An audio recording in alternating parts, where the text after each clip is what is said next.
اعمال دعاؤں کی قبولیت میں رکاوٹ بن جاتے ہیں. جو اعمال قابل قبول نہیں ہیں وہ اعمال دعا کی قبولیت میں. ہاں دیکھو لوگ کہتے ہیں کہ میں نے تو بہت دعا کی مگر دعا قبول نہیں ہوئی. یہ تو کیسی عجیب بات ہے کہ اللہ تعالی تو اس امت کو دعا کے بارے میں نبیوں والا مقام دیے ہوئے ہیں. اس امت کو دعا کے بارے میں نبیوں والا مقام. ارے سنو تو صحیح, اللہ اس امت کو دعا کے بارے میں نبیوں والا مقام, ادعونی استجب لکم, یہ مقام نبیوں کا تھا. یہ مقام نبیوں کا تھا. ادعونی استجب لکم, مجھ سے مانگو میں تمہاری حاجت پوری کروں گا, مجھ سے مانگو میں دوں گا, مجھ سے مانگو میں دوں گا. ادعونی استجب لکم, مجھ سے مانگو میں دوں گا. اس لیے پچھلے انبیاء علیہ السلام اس میں قوم نبی سے کہتی تھی, نبی اللہ سے کہتے تھے.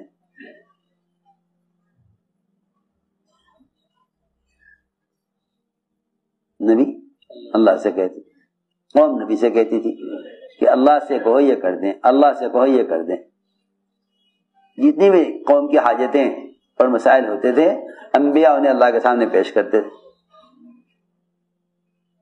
اس امت کی خاصیت یہ ہے کہ اللہ نے اس امت سے کہا ادعونی استجب لکم, مجھ سے مانگو میں دوں گا.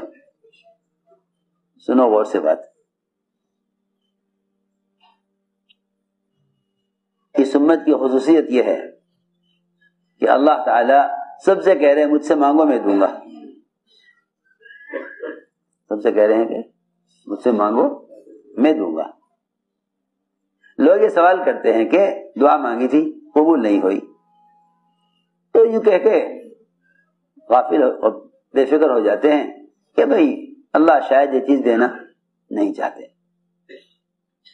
ارے سنو تو صحیح, بہت اہم بات ہے. اللہ شاید یہ چیز دینا نہیں چاہتے. اس پر بھی کبھی غور کیا کہ آیا میں نے دعا کے قبول ہونے کی شرائط پوری کی یا نہیں؟ دعا کے قبول کی شرائط پوری کی یا نہیں؟ یہ کہنا کہ اللہ کو یہ چیز دینا منظور نہیں ہے,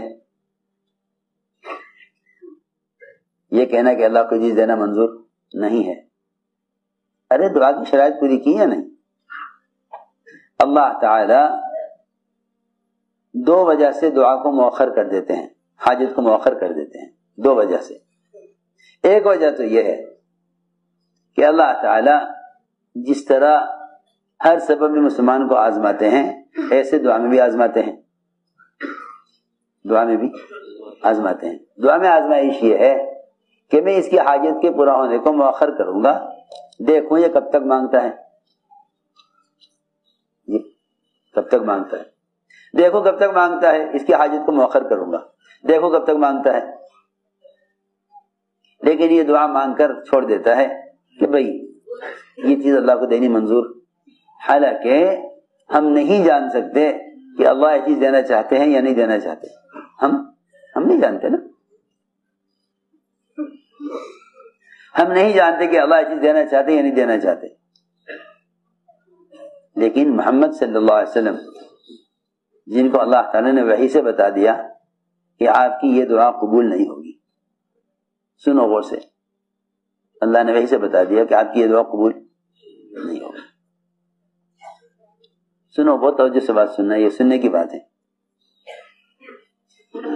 ہم ایک دعا مانگتے ہیں, ہماری چاہت کے مطابق ہوتا نہیں تو ہم طے کر لیتے ہیں کہ یہ دعا قبول نہیں ہوگی, حالانکہ ہمیں معلوم نہیں کہ اللہ کیا چاہتے ہیں. ہم تو یہ سمجھتے ہیں نا کہ حاجت کا پورا ہونا کامیابی ہے, حالانکہ حاجت کا پورا ہونا کامیابی نہیں ہے, حکم کا پورا ہونا کامیابی ہے. دعا اور عبادت کا حکم ہے, اس لیے اس میں لگے ہوئے ہیں. وہ حاجت پوری کریں تو ان کی مرضی ہے, وہ حاجت پوری نہ کریں تو ہم ان کی مرضی سے راضی ہیں. یہ بات ہے. سنو غور سے, حضور اکرم صلی اللہ علیہ وسلم نے عرفات میں دعا مانگی. عرفات کی دعائیں تو جانتے ہیں آپ کہ دعا کی قبولیت کی جگہ اور دعا کی قبولیت کا وقت، اور وقت بھی محدود، جگہ بھی متعین، وقت بھی محدود، جگہ بھی متعین، اس وقت سے اس وقت تک دعا کی قبولیت کا وقت ہے۔ آپ دعا مانگتے رہے اور ساری دعائیں قبول ہو گئیں، ایک دعا قبول نہیں ہوئی، اللہ نے کہہ دیا کہ یہ دعا قبول نہیں ہوگی۔ وہ کیا تھی؟ آپ نے فرمایا اے اللہ تو قدرت والا ہے اور جو چاہتا ہے وہ کرتا ہے، تیرے لیے کوئی رکاوٹ نہیں، تجھ سے کوئی بات پرس کرنے والا نہیں کہ تو نے ایسا کیوں کیا، تو ظالم کو معاف کر دے اور مظلوم کو اپنے پاس سے بدلہ دے دے، ظالم کو معاف کر دے، اور ظالم نے ظلم کیا ہے مظلوم پر، مظلوم کو اپنے پاس سے بدلہ دے دے۔ یہ بات وہی کر سکتا ہے اور یہ دعا وہی کر سکتا ہے جو ستانے والوں اور احسان کرنے والوں کے لیے برابر ہدایت چاہتے ہوں، اور دونوں کو اللہ کے عذاب سے بچانے کی برابر تمنا رکھتے ہوں۔